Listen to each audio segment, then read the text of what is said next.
নমস্কার, হাই নিউজে সকলকে স্বাগত। সঙ্গে রয়েছে আমি রিম্পি। শুরু করছি দ্য ওয়ার্ল্ড টুডে। আর শুরুতেই চোখ রাখবো আজকের হেডলাইন্স।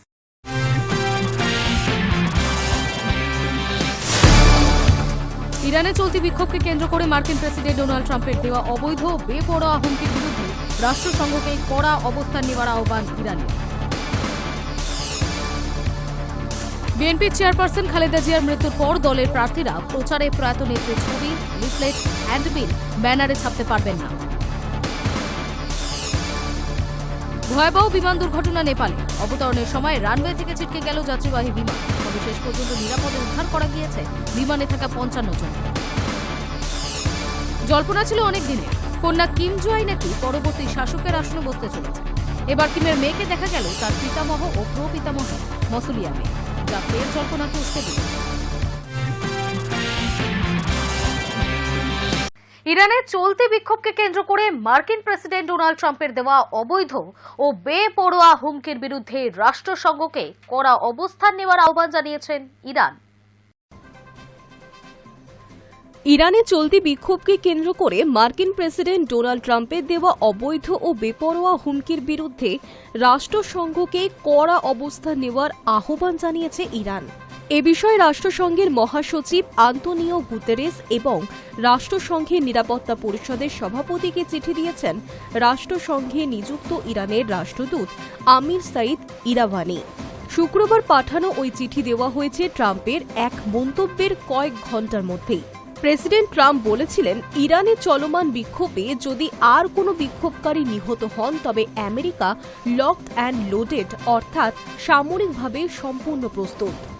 চিঠিতে ইরাভানি ট্রাম্পের বক্তব্যকে বেপরোয়া ও উস্কানিমূলক আখ্যা দিয়ে বলেন, এই সমস্ত মন্তব্য রাষ্ট্রসংঘের সনদ ও আন্তর্জাতিক আইনের গুরুতর লঙ্ঘন। তিনি রাষ্ট্রসংঘের মহাসচিব ও নিরাপত্তা পরিষদের সদস্যদের আহ্বান জানিয়েছেন যেন তারা এই সমস্ত বক্তব্যের স্পষ্ট ও দৃঢ় নিন্দা জানান। ইরানের রাষ্ট্রদূত বলেন, অভ্যন্তরীণ অস্থিরতা উস্কে দেওয়া, উৎসাহিত করা কিংবা তাকে বৈধতা দেওয়ার যে কোনো প্রচেষ্টা যাকে অজুহাত করে বহিরাগত চাপ বা সামরিক হস্তক্ষেপ চালানো হয় তা দেশের সার্বভৌমত্ব, রাজনৈতিক স্বাধীনতা ও ভৌগোলিক অখণ্ডতার চরম লঙ্ঘন। ইরানের রাষ্ট্রীয় বার্তা সংস্থা ইরানা চিঠিটি পুরোপুরি প্রকাশ করেছে। এতে আরও বলা হয়েছে, ইরান সরকার তার সার্বভৌমত্ব রক্ষার সহজাত অধিকার পূর্ণ ব্যক্ত করছে এবং প্রয়োজনে নির্ধারিত ও সামঞ্জস্যপূর্ণভাবে সেই অধিকার প্রয়োগ করবে। চিঠিতে সতর্ক করে বলা হয়েছে, এই অবৈধ হুমকি এবং তার ফলে সৃষ্ট যে কোনো উত্তেজনা বৃদ্ধির পরিণতির সম্পূর্ণ দায় আমেরিকাকে বহন করতে হবে। প্রসঙ্গত, শুক্রবারও ইরানের বিভিন্ন শহরে বিক্ষোভ অব্যাহত ছিল। মানুষজন রাস্তায় নেমেছিলেন। তেহরানে তেহরান পার্স ও খাকসেফিদ এলাকাতেও বিক্ষোভ হয়। মূলত তেহরানে দোকানদারদের ধর্মঘট থেকেই এই আন্দোলনের সূত্রপাত। গত রবিবার উচ্চ মূল্যবৃদ্ধি ও অর্থনৈতিক স্থবিরতার প্রতিবাদে রাজধানীর ব্যবসায়ীরা কাজ বন্ধ করলে দ্রুত তা দেশজুড়ে ছড়িয়ে পড়ে। এখনও পর্যন্ত এই অস্থিরতায় অন্তত 10 জন নিহত হয়েছেন এবং 44 জন গ্রেফতার হয়েছেন। এদিকে ট্রুথ সোশ্যালে দেওয়া এক পোস্টে ট্রাম্প বলেন, ইরান যদি শান্তিপূর্ণ বিক্ষোভকারীদের হিংসাত্মক পদ্ধতিতে দমন করে কিংবা খুন করে, যা তাদের স্বভাবসিদ্ধ আচরণ, তবে মার্কিন যুক্তরাষ্ট্র তাদের উদ্ধার করতে এগিয়ে আসবে। এর জবাবে ইরানের শীর্ষ জাতীয় নিরাপত্তা পর্ষদের সচিব আলী লারিজানি বলেন, মার্কিন হস্তক্ষেপ মানে পুরো অঞ্চলে বিশৃঙ্খলা সৃষ্টি হবে। ইরানের বর্তমান অর্থনৈতিক সংকট, ধসে পড়া মুদ্রা ও উচ্চ মূল্যস্ফীতির মতো সমস্যা দীর্ঘদিনের খরার প্রভাবের সঙ্গে যুক্ত হয়ে পরিস্থিতিকে আরও জটিল করে তুলেছে। প্রায় 1 কোটি জনসংখ্যার শহর তেহরান একাধিক সংকটের মুখে পড়েছে। এই পরিস্থিতিতে ইরানি নেতৃত্বের প্রতিক্রিয়া তুলনামূলকভাবে সংযত। প্রেসিডেন্ট মাসুদ পেজেশকিয়ান স্বীকার করেছেন, বর্তমান পরিস্থিতির জন্য সরকার দায় এড়াতে পারে না এবং সমাধানের আশ্বাস দিয়েছেন। বিশ্লেষকদের মতে, আগের বিক্ষোভগুলোর তুলনায় এবারের সরকারি প্রতিক্রিয়া অনেকটাই নরম। Hi news network. Bharat Sindhu জল চুক্তি মানবে না, পেহেলগাঁও হামলার পরেই ঘোষণা করেছিল নয়াদিল্লি। তখন থেকেই ক্ষোভে ফুঁসছে পাকিস্তান। এবার ফের চন্দ্রভাগা নদীর ওপর দুলহস্তি স্টেজ 2 জলবিদ্যুৎ প্রকল্প নিয়ে ক্ষোভে ফুঁসছে পাকিস্তান। ভারত সিন্ধু জলচুক্তি মানবে না, পহেলগাঁওয়ে হামলার পরেই ঘোষণা করল নয়াদিল্লি। তখন থেকেই ক্ষোভে ফুঁসছে পাকিস্তান। এই পর্যন্ত বর্ষণ করতে না পারলেও গর্জন চলছে নিয়মিত।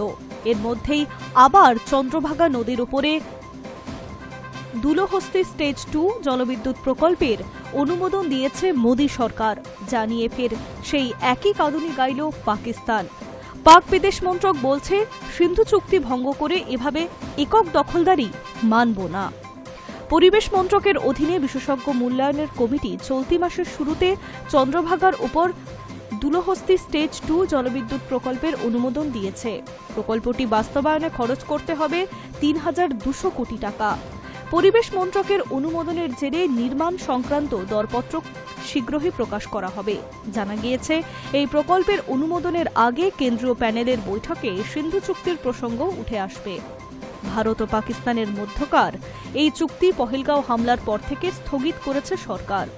যদিও প্যানেলের দাবি, অতীতের চুক্তি অনুযায়ী এই নয়া জলবিদ্যুৎ প্রকল্পের পরিকল্পনা হয়েছে।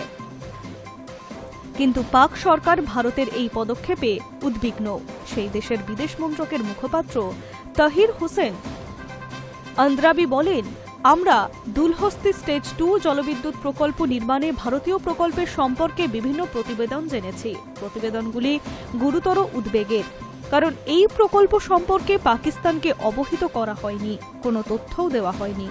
তার দাবি, সিন্ধু চুক্তি অনুযায়ী ভারত পশ্চিমমুখী কোনো নদীতে একতরফাভাবে কোনো জলবিদ্যুৎ প্রকল্প নির্মাণের অনুমতি পায় না। তাদের যে সীমাবদ্ধতা অনুমতি রয়েছে সেটার অপব্যবহার করতে পারে না ভারত। এরপরই পাক বিদেশ মন্ত্রকের মুখপাত্রের হুঁশিয়ারি, পশ্চিমমুখী নদীগুলোর জলের ওপর ভারতের দখলদারি কায়েম করতে চাইলে কোনো অবস্থাতেই তা বরদাস্ত করা হবে না। উল্লেখ্য, 1960 সালে নেহরুর আমলে পাকিস্তানের সঙ্গে সিন্ধু জলচুক্তি করেছিল ভারত। এই চুক্তি অনুযায়ী সিন্ধু ও তার উপনদীগুলির জল ভারতের প্রাপ্য। এগুলি হল শতদ্রু, বিপাশা ও ইরাবতী। অন্যদিকে পশ্চিমমুখী সিন্ধু, চন্দ্রভাগা এবং বিতস্তার জলে অধিকার থাকবে পাকিস্তানের। তবে পহেলগাঁও হামলার পর সেই চুক্তি স্থগিত করে দেয় মোদী সরকার, যা রাজনৈতিক হুমকির পাশাপাশি আন্তর্জাতিক মঞ্চেও ভারতের বিরুদ্ধে নালিশ করেছে পাকিস্তান। এবারেও ফের হুঁশিয়ারি দিল তারা। তবে এই পর্যন্ত ভারতের এই সিদ্ধান্তের বিরুদ্ধে কার্যকরী কোনো পদক্ষেপ গ্রহণ করেনি Pakistan. Hi news network.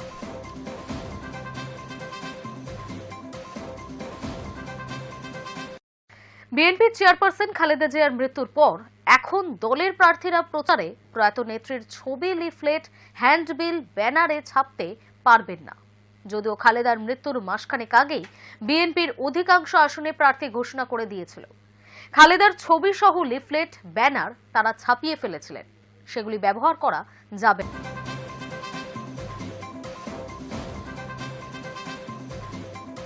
Khaleda Zia গুরুতর অসুস্থ হওয়ার পর থেকেই দলের ভারপ্রাপ্ত চেয়ারম্যানের দায়িত্ব পালন করে আসছেন তার পুত্র তারেক জিয়া। খালেদার মৃত্যুর পর স্বাভাবিকভাবেই বিএনপি চেয়ারম্যান এখন তারেক, কিন্তু সরকারিভাবে দল তারেক জিয়ার বিএনপি চেয়ারম্যান হওয়ার সিদ্ধান্ত ঘোষণা করেনি। নির্বাচনের পর এই ব্যাপারে দলের কাউন্সিল বৈঠকে তারেককে চেয়ারম্যান ঘোষণা করার সিদ্ধান্ত পাশ করানোর পরিকল্পনা ছিল বিএনপির।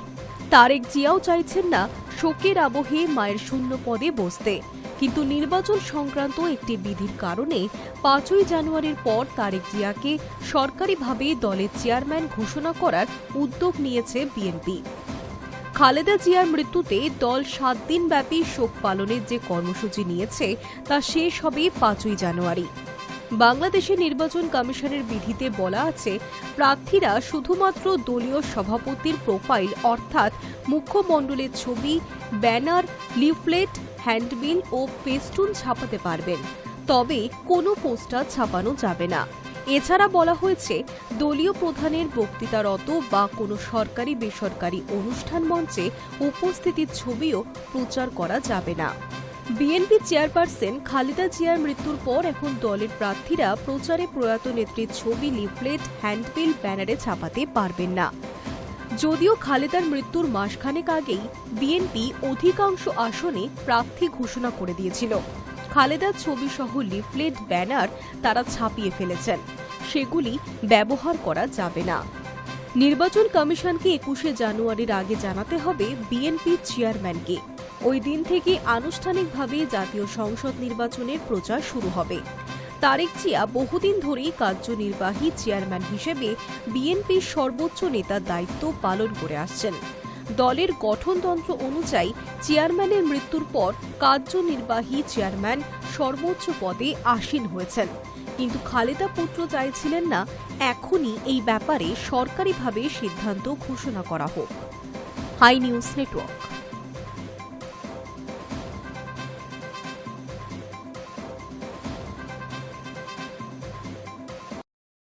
ভয়াবহ বিমান দুর্ঘটনা নেপালে। অবতরণের সময় রানওয়ে থেকেই ছিটকে গেল যাত্রী বোঝাই বিমান। রানওয়ে থেকে প্রায় 200 মিটার দূরে গিয়ে পড়ে উড়ানটি। তবে শেষ পর্যন্ত বড়সড় কোনো ক্ষয়ক্ষতি হয়নি। নিরাপদে উদ্ধার করা হয়েছে বিমানে থাকা 55 জনকে। ভয়াবহ বিমান দুর্ঘটনা নেপালে। অবতরণের সময় রানওয়ে থেকে ছিটকে গেল যাত্রী বোঝাই বিমান। রানওয়ে থেকে প্রায় 200 মিটার দূরে গিয়ে পড়ে উড়ানটি।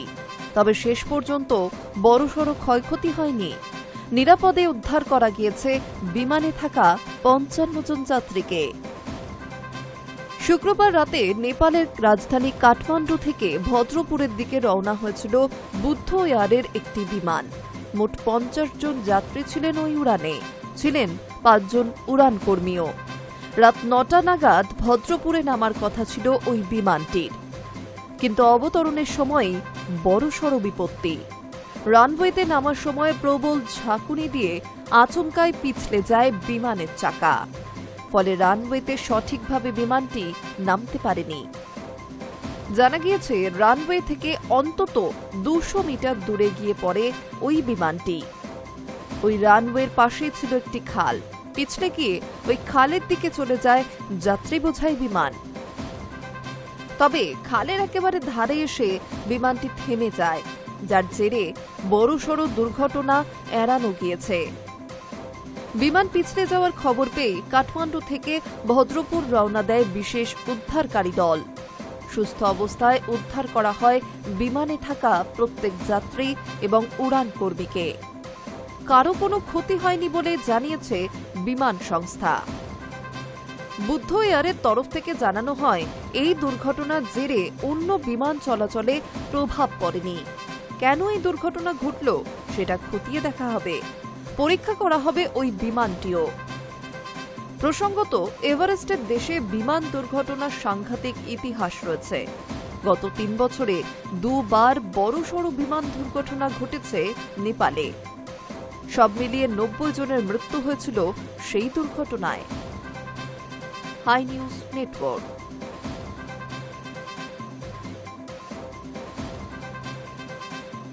জল্পনা ছিল অনেক দিনেরই, কন্যা কিম জু আই নাকি পরবর্তী শাসকের আসনে বসতে চলেছে। এবার কিমের মেয়েকে দেখা গেল তার পিতামহ ও প্রপিতামহের মসলিয়ামে, যা ফের এই জল্পনাকে আবার উস্কে দিল।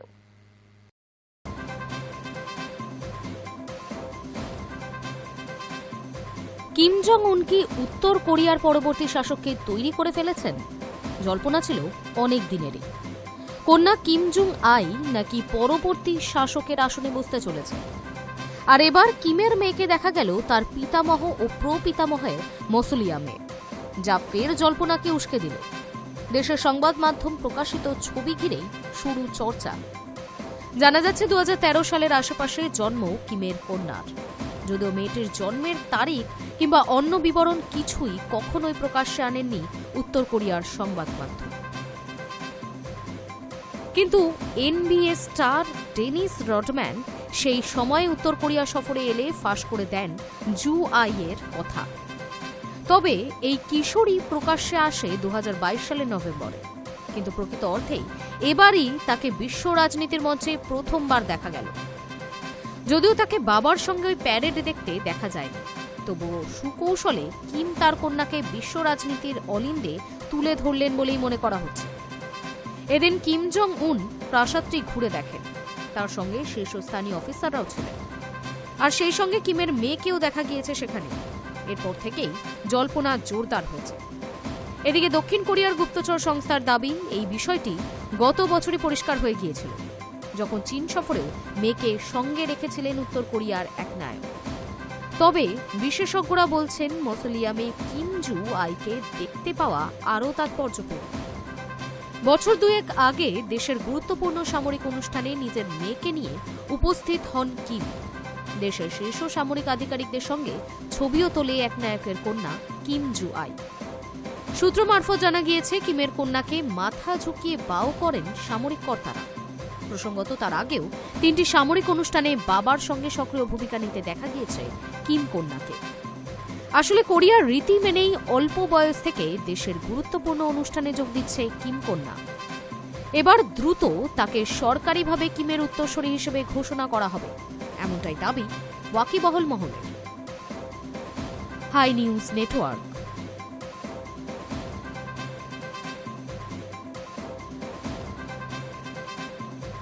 অতিরিক্ত শুল্ক চেপে যাওয়ায় রপ্তানিকৃত নানা জিনিসপত্রের দাম বেড়েছে আমেরিকার বাজারে।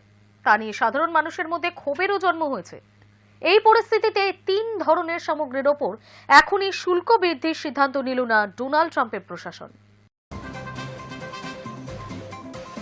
অতিরিক্ত শুল্ক চেপে যাওয়ায় রপ্তানিকৃত নানা জিনিসপত্রের দাম বেড়েছে আমেরিকার বাজারে। তা নিয়ে সাধারণ মানুষের মধ্যে ক্ষোভেরও জন্ম নিয়েছে। এই পরিস্থিতিতে 3 ধরনের সামগ্রিকের ওপরে এখনই শুল্ক বৃদ্ধির সিদ্ধান্ত নিল না ডোনাল্ড ট্রাম্পের প্রশাসন। 1 বছরের জন্য পিছিয়ে দেওয়া হয়েছে শুল্ক বৃদ্ধির নির্দেশ, যদিও এই সিদ্ধান্তের কারণ হিসেবে অন্য যুক্তি দিলেন মার্কিন প্রেসিডেন্ট। কাঠের আসবাবপত্র, গৃহসজ্জা এবং রান্নার সামগ্রীতে শুল্ক বৃদ্ধির নির্দেশ 1 বছরের জন্য স্থগিত করেছে ট্রাম্প। এর ফলে বিভিন্ন দেশ থেকে আমেরিকার রপ্তানি হওয়া এই 3 ধরনের পণ্যের জন্য আপাতত কোনো অতিরিক্ত শুল্ক চাপবে না। সেই ক্ষেত্রে ওই জিনিসপত্রগুলির দাম আমেরিকার বাজারের তুলনায় কমই থাকবে। গত সেপ্টেম্বরে ট্রাম্প জানিয়েছিলেন, গৃহসজ্জার জন্য প্রয়োজনীয় নির্দিষ্ট কয়েকটি কাঠের সামগ্রীর ক্ষেত্রে আমদানি শুল্ক 25% থেকে বাড়িয়ে 30% করা হবে। রান্নাঘরের সামগ্রীর ক্ষেত্রে একই পরিমাণ বাড়বে আমদানি শুল্ক। 1 জানুয়ারি থেকে কার্যকর হওয়ার এই কথা ছিল, কিন্তু বুধবার একটি নির্দেশনামা স্বাক্ষর করে এই সিদ্ধান্ত হয়েছে 2027 সালের 1 জানুয়ারি পর্যন্ত স্থগিত করে দিয়েছেন মার্কিন প্রেসিডেন্ট। কারণ হিসেবে ট্রাম্প জানিয়েছেন, বিভিন্ন দেশের ক্ষেত্রে বিভিন্ন বিষয় নিয়ে গঠনমূলক আলোচনা চলছে। তাছাড়া দেশের নিরাপত্তা সংক্রান্ত কারণেই এই কাঠ আমদানির ওপরে কোনো বিধিনিষেধ চাপাতে চাইছেন না ট্রাম্প প্রশাসন। High news network. 5 বছর ধরে জেলবন্দি উমর খালিদ। এবার ভারতীয় ছাত্রনেতার পাশে দাঁড়ালেন নিউ ইয়র্কের মেয়র জৌরান মামদানি। হাতে লেখা চিঠিও পাঠালেন নিউ ইয়র্কের সদ্য নির্বাচিত মেয়র। তারপরেই ভারত সরকারকে চিঠি লিখেছেন আমেরিকার 8 জনপ্রতিনিধি। 5 বছর ধরে জেলবন্দি উমর খালিদ এবার ভারতীয় ছাত্রনেতার পাশে দাঁড়ালেন নিউ ইয়র্কের মেয়র জৌরান মামদানি। হাতে লেখা চিঠিও পাঠালেন। তারপরই ভারত সরকারকে চিঠি লিখেছেন আমেরিকার 8 জন প্রতিনিধি। তাদের স্পষ্ট বার্তা, উমরকে জামিন দেওয়া হোক। জেলবন্দি গবেষক উমর খালিদের উদ্দেশ্যে একটি চিঠি লিখেছেন নিউ ইয়র্ক সিটির সদ্য নির্বাচিত মেয়র জৌরান মামদানি।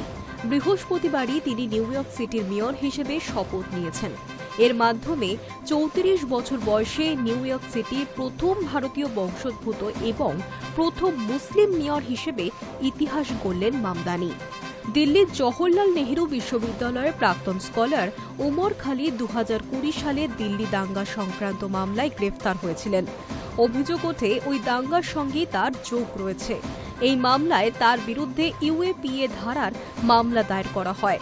যদিও একটি মামলায় দিল্লি হাইকোর্ট তাকে মুক্তি দিয়েছিল, তবে অন্য একটি মামলায় এখনও তিনি জেলবন্দী। একাধিকবার তার জামিনের আবেদন খারিজ হয়েছে। মামদানি নিজের হাতে লেখা সেই চিঠি উমর খালিদের বাবা মা সৈয়দ কাসিম রসুল ইলিয়াস এবং সাহিবা খানমের হাতে তুলে দেওয়া হয়েছে। চিঠিতে মামদানি উল্লেখ করেছেন, উমর খালিদের কথা তারা সবাই ভাবছেন। যদিও চিঠিটি কয়েকদিন আগেই লেখা হয়েছিল, তা প্রকাশ্যে আসে বৃহস্পতিবার। খালিদের সঙ্গী সোশ্যাল মিডিয়ায় ওই চিঠির ছবি শেয়ার করেছেন। চিঠিতে নিউ ইয়র্কের মেয়র লিখেছেন, তোমার তিক্ত অভিজ্ঞতা সম্পর্কে তোমার নিজের কথাগুলো নিয়ে আমি খুব ভাবি। এও ভাবি কিভাবে সেই অভিজ্ঞতাকে তুমি তোমার নিজের উপর একেবারেই প্রভাব ফেলতে দাওনি। প্রসঙ্গত, গত বছর খালিদের বাবা মা মার্কিন যুক্তরাষ্ট্রে গিয়েছিলেন। খালিদের সঙ্গীর দাবি অনুযায়ী তাদের ছোট মেয়ের বিয়ের ঠিক আগে তারা বড় মেয়ের সঙ্গে দেখা করতে যান। সেই সময় তাদের সঙ্গে মামদানির সাক্ষাৎ হয়। চিঠিতে সেই সাক্ষাতের কথা উল্লেখ করে মামদানি জানিয়েছেন, তাদের সঙ্গে দেখা করে তিনি আনন্দ পেয়েছিলেন। উল্লেখযোগ্যভাবে এর আগেও একাধিকবার উমর খালিদের প্রতি প্রকাশ্যে সমর্থন জানিয়েছিলেন জোরান মামদানি। 2023 সালে ভারতের প্রধানমন্ত্রী নরেন্দ্র মোদীর হোয়াইট হাউস সফরের সময় আয়োজিত একটি অনুষ্ঠানে জেলে বসে লেখা উমর খালিদের ডায়েরির অংশ পাঠ করে শোনান Mamdani. Hi news network. The world today এখনকার মতো এই পর্যন্তই। নজর রাখুন হাই নিউজে, নির্ভীক, নিরপেক্ষ।